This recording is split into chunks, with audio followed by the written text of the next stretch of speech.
somos. ¿Cómo explicar que el ser humano en el siglo XX es capaz de construir lugares destinados a matar a millones de personas en el mínimo de tiempo posible y con el mínimo de los gastos? Y no se trata de matar a animales, se trata de matar a seres humanos por el simple hecho de que pertenecen a la fe judía. De cualquier forma se levanta este museo porque, ¿cómo se llama este museo? Se llama Yad Vashem. Yad Vashem en hebreo, Yad es memorial y Shem quiere decir nombre. Hay una frase en la Biblia que la tenemos que tener todos adentro de nuestros corazones y que dice lo siguiente: salvar a una vida es salvar a un mundo entero. Salvar a una vida es salvar a un mundo entero. Y cada persona, porque ¿qué es lo que vamos a querer nosotros, seres humanos que sabemos que hemos nacido, vamos a vivir en algún momento, nos va a llegar el momento de despedirnos? Que nos recuerden, que nuestro nombre, que nuestra personalidad quede en el recuerdo de aquellos que nos quisieron, que fueron nuestros familiares, que fueron nuestros amigos. Y que nuestras obras durante la época que vivimos queden grabadas en ellos, tanto aquellas que hicimos con la mejor intención y las hicimos bien, y aquellas que quizás también nos equivocamos. Este museo se levantó para dar honor a esos 6 millones de personas que fueron asesinadas brutalmente por el simple hecho de ser judíos. El antisemitismo, el odio al judío, tuvo mucho desarrollo a lo largo de la historia.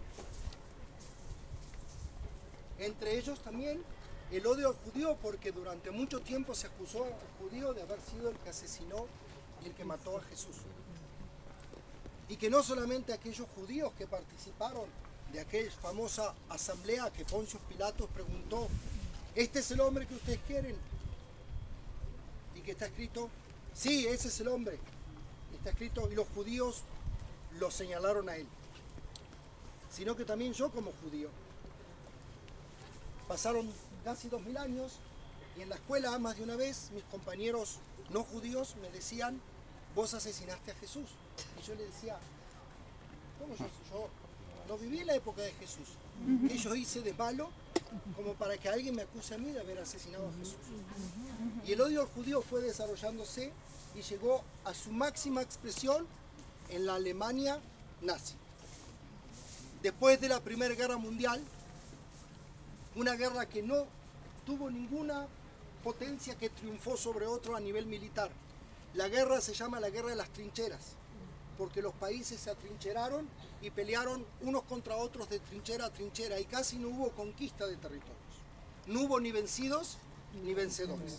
Pero cuando se firmaron los acuerdos que hicieron terminar la guerra, se culpó a Alemania y a aquellos países que estuvieron aliados de ser los culpables de la guerra. Y que por lo pronto tenían que pagar indemnización económica, dinero, a los países a los cuales habían atacado. Y Alemania entra en una crisis económica muy grande. Y Alemania tiene un gobierno democrático que es votado por los ciudadanos alemanes. Y la mayoría de los gobiernos eran socialdemócratas. Pero como había mucha crisis y no había trabajo, y cuando uno iba a comprar pan a la panadería, hoy salía $10, por dar una cifra, y cuando iba mañana salía $20 y venía una semana después y el valor del dinero se perdía y la gente estaba desesperada. Surge en esa desesperación un líder nacionalista que le habla al pueblo alemán y que le dice que él lo va a sacar de la crisis. Y ese señor se llamó Adolfo Hitler. Hitler viene al mundo con una ideología y dice más o menos en estas palabras. Se pueden escribir libros sobre la ideología y se pueden dar en la universidad años de estudios para entender, pero en 2 minutos vamos a tratar de entenderlo. Hitler dice lo siguiente: en el mundo que vivimos hay permanentemente guerra, y no necesariamente guerra cuando uno dispara una pistola o un arma contra otro. Hay una guerra de intereses. Y hay un grupo, que es el grupo de los judíos, que quieren dominar al mundo. Y hay otro grupo, que es la raza aria, la raza superior, porque el mundo está dividido de acuerdo a razas. Y hay una raza superior que es la raza aria, a la cual pertenecen los alemanes y otros pueblos vecinos, que son la raza superior. Hay patrones y hay esclavos. Los eslavos, viene la palabra de esclavos.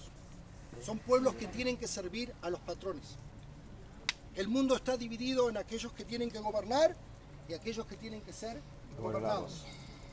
Pero en esa pirámide humana hay alguien que no entra en ninguna categoría, y es el judío. Que en la escuela a los niños, una vez que sube el nazismo al poder en el año 1933, le muestran al judío como si fuera una rata. Y ese niño que está en la escuela y que tiene 8, 9, 10, 12 años, 15 años, ve al judío como el enemigo que quiere destruir las bases de la cultura aria, de la cultura superior. Y ese muchacho que se cría y se educa en las escuelas desde los 6 años, y pasan 6 años y ya empieza la guerra y ya se transforman en soldados, el único deseo que tiene es de cumplir la misión de matar a ese enemigo. Pero ese enemigo no tiene armas, no tiene ejército. No es un pueblo judío que tiene un ejército al cual hay que enfrentarse. Son judíos que viven en las distintas sociedades europeas. Y las leyes antijudías comienzan en Alemania. No se le permite a un judío casarse con una no judía. No se le permite a un judío ir a un cine que está destinado para la gente aria. Subir a un tranvía donde suben gente no judía. Sentarse en el banco de una plaza. Trabajar en un hospital como médico. Juzgar en los juzgados como juez. Todos aquellos judíos que tenían alguna posición dentro de la sociedad alemana fueron expulsados de sus lugares de trabajo y solamente podían ejercer dentro de la propia colectividad judía. Pero ustedes entienden de que estamos hablando de una colectividad de 500.000 de personas al lado de millones de alemanes que vivían en Alemania.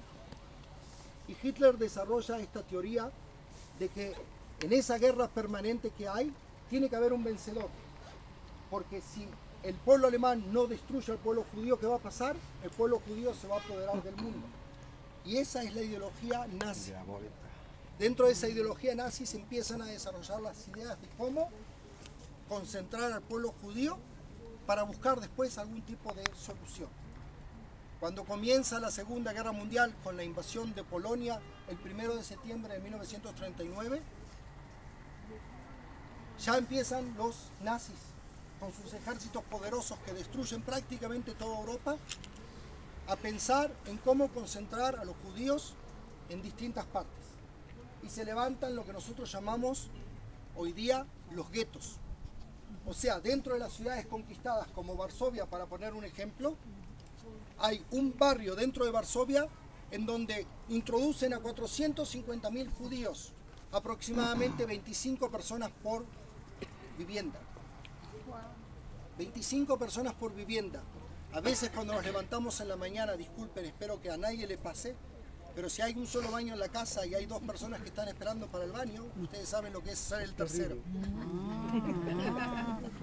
Imagínense 25 personas en un lugar en donde a veces no había agua potable, no había luz eléctrica, no había calefacción en los inviernos de Varsovia que pueden llegar a 30 grados bajo cero. Ay, Señor.